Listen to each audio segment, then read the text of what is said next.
eu busquei um livro intitulado O Princípio 80-20, do autor Richard Koch.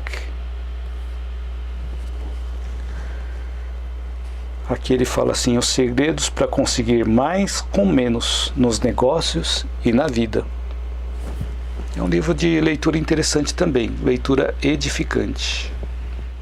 Então, nesse livro, O Princípio 80-20, ele diz que 80% dos resultados derivam de 20% das causas. Muito provavelmente vocês já devem ter ouvido falar desse princípio 80-20. Então, por exemplo, o Sir Isaac Pitman, que inventou a taquigrafia, ele descobriu que 700 palavras comuns formam 2/3 da nossa conversa. E essa mesma pessoa, o Sir Isaac Pitman, descobriu que o vocabulário é responsável por 80% da nossa fala do cotidiano.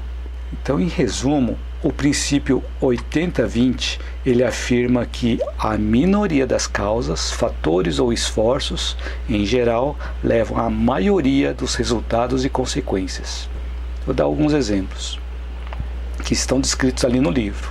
Ele diz assim: 20% dos motoristas causam 80% dos acidentes. Ele fala também que em casa, 20% do tapete tem 80% do uso. Aí fiquei pensando em alguma outra coisa dentro de casa. Por exemplo, 20% das nossas roupas são usadas 80% do tempo. E no livro consta também que no motor a combustão, 80% da energia é gasta para combustão e apenas 20% chega às rodas. Só que esses 20% que chegam às rodas geram 100% de resultado. Então esse princípio 80-20 ele foi descoberto em 1897 pelo economista Vilfredo Pareto. Acho que muitos também devem ter ouvido falar do princípio de Pareto, ou da lei de Pareto, ou da regra 80-20.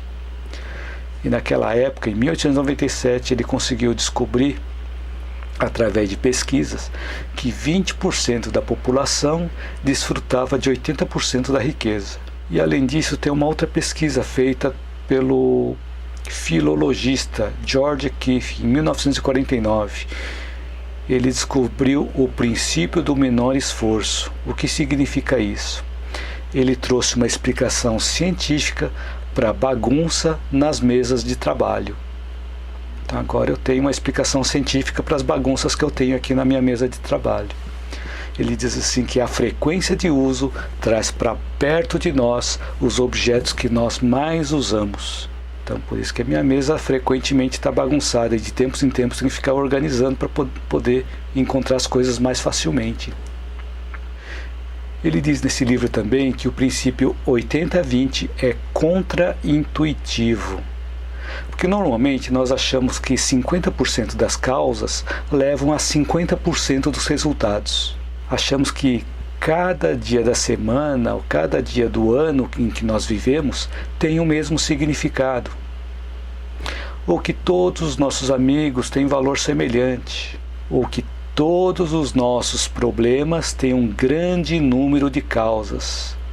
Olha só a importância de conhecer o princípio 80-20. Porque se achamos que todos os nossos problemas têm um grande número de causas, nós podemos refletir nesse conceito 80-20. Porque todos os nossos problemas não têm um grande número de causas, tem um pequeno número de causas. Então por isso que é importante nós buscarmos a causa raiz dos nossos problemas ou as causas raízes dos nossos problemas.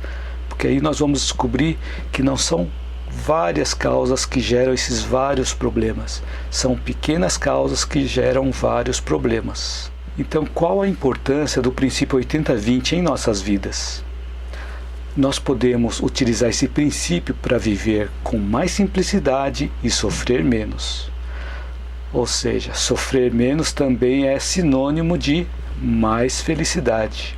Quando nós eliminamos ou nós reduzimos os excessos ou os desperdícios, nós podemos concentrar no que é essencial para nós.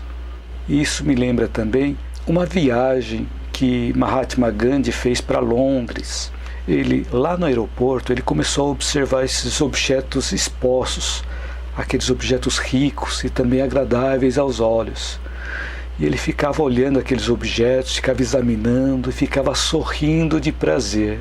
Uma das pessoas da comitiva inglesa, preocupado com Gandhi, com aquela atitude de Gandhi, que Gandhi tinha renunciado a todas as coisas do mundo e estava lá apreciando aquelas belezas, esse membro da comitiva inglesa chegou para o Gandhi e perguntou: se Mahatma Gandhi tem interesse por algum desses objetos, nós temos o prazer de, em nome da nossa majestade ou de sua majestade, oferecer o que o senhor quiser, e constituirá para nós uma grande honra. E aí o Gandhi, que já havia se encontrado consigo mesmo, sem nenhum desdém, sem nenhum menosprezo, ele respondeu sorrindo: na realidade eu estou muito feliz em olhá-los e verificar quanta coisa eu já não necessito.